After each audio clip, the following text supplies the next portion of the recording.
So I'm here tonight with tonight's promoter, Mark Neilson. Another cracking show at Swindon's Mecca. Talk to us about the main event and how the show's gone. Right, it's our home show. This is where it all started for us here in the Mecca. A beautiful venue, sort of small hall, art deco. You feel like the crowd's right on the edge of the ring. Boxers love fighting here. I love promoting here, and never failed to deliver. So we've had some brilliant sort of fights on. We've had all the lads from Hereford.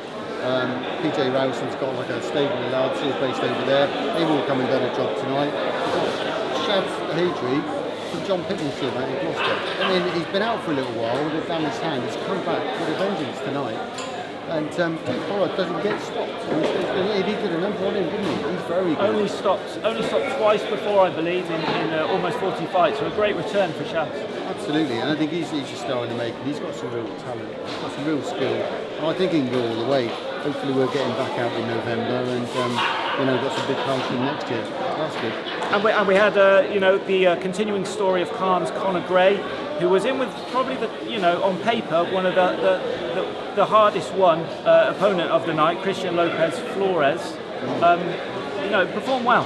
Well, it's a step up for him. He's done his apprenticeship, fighting some guys with sort of losing records. Now he's fighting some guy with a really decent record, with a lot of stoppages on his record. 11 as well. stoppages out of 13. 11 out of 13, so he's dangerous. So you can see it was a more measured performance from Conor. You knew he had the power, but he's fighting more experienced guys. That's a really good fight for him.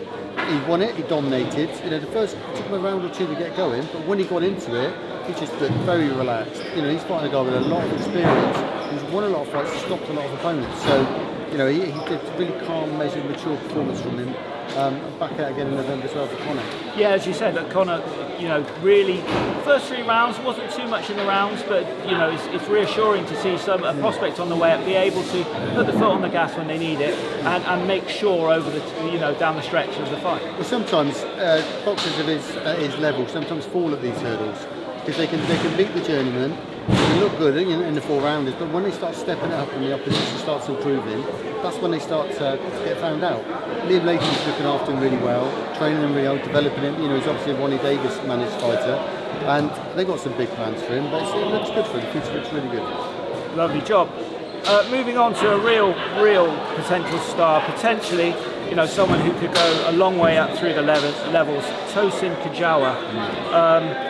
He had Pavel Garish down tonight, a huge left hook. What do you make of Tosin's continuing performance? Well, he's we've got a promotional agreement with him. He's one of our boxers, and we really think he's got something special.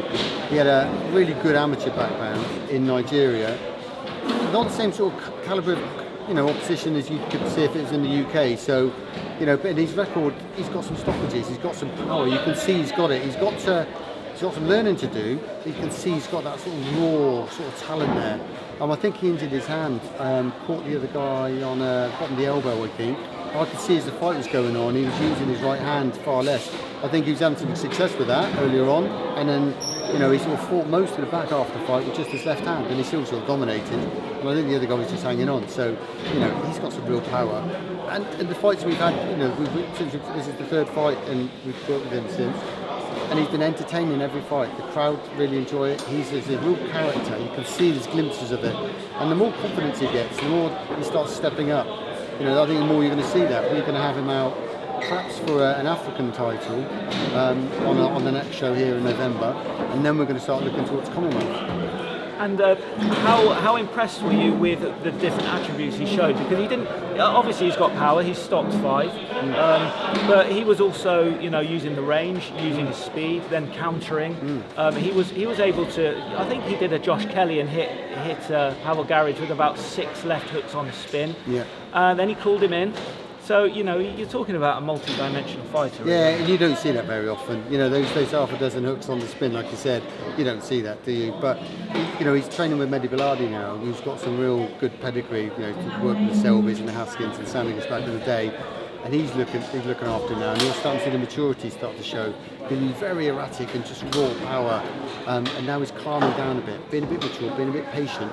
And obviously he had, like I said, a damaged hand, but he still took a more mature approach and just dominated where he could. He'd lost his big firepower. He's still using it, but you could tell the power wasn't there in the later rounds. He still dominated the fight nonetheless.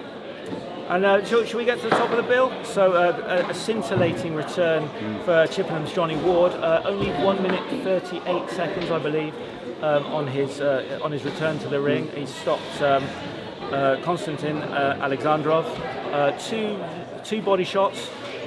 First one put him down, and then like a true pro, hit him in exactly the same spot again. And the referee team enough.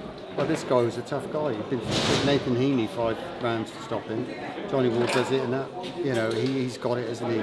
He said to me, whoever you put in front of me, I'm just going to knock him out. He's got that confidence about him, this air of, he reminds me of like a Jamie Coxon. I've said it quite a lot. You know, he's got that raw power.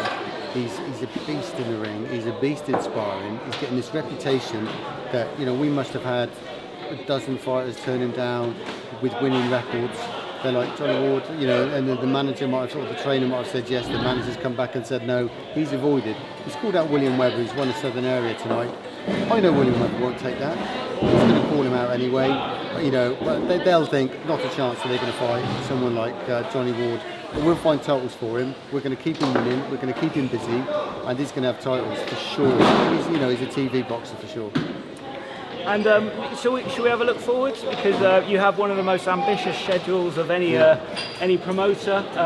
You know, we've got Oxford lined up, York Hall lined up, and it's all ready to go. So the next one up is York Hall next week. Yeah. And you know, tell us about the card. Who's involved?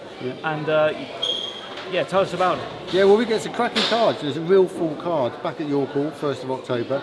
Jordan Dujon, Jack Martin, Southern Area title fight in a cracking fight. And Jordan Dujon's got 6-1 versus Jack Martin 6-0. Undefeated. Undefeated. We've also got Billy Jackson. I'm having a look at the surname here for Gideon Onyanama. I may have to look. I may have got it right. Well and I apologise now. 2-4-0 undefeated boxers, 50-50s. On the card, there's sort of a bit of something for everyone. We've got title fights, we've got 50-50s, we've got some development fights and some debuts on the card. And it's a real stacked card. Proper York Hall is what you want.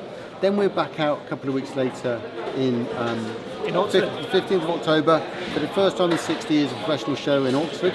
So we're back there. You know, we've got Jordan Flynn, who could sell out a venue on his own. You know, Kieran Flanagan, cracking local guys. We've got the two Brennans, John Brennan versus Brennan. Absolutely. So it's a cracking card we've already got lined up for that. You know, back out 4th of November into York Hall, and we've got title fights, I think we've got 2 area title fights, an eliminator, a couple of debuts, a fully stacked card. Then back here for 26th of November, and we've got 2 area fights and an eliminator on this, and it's going to be, you know, the end of the year. So we're going to do 14 shows this year.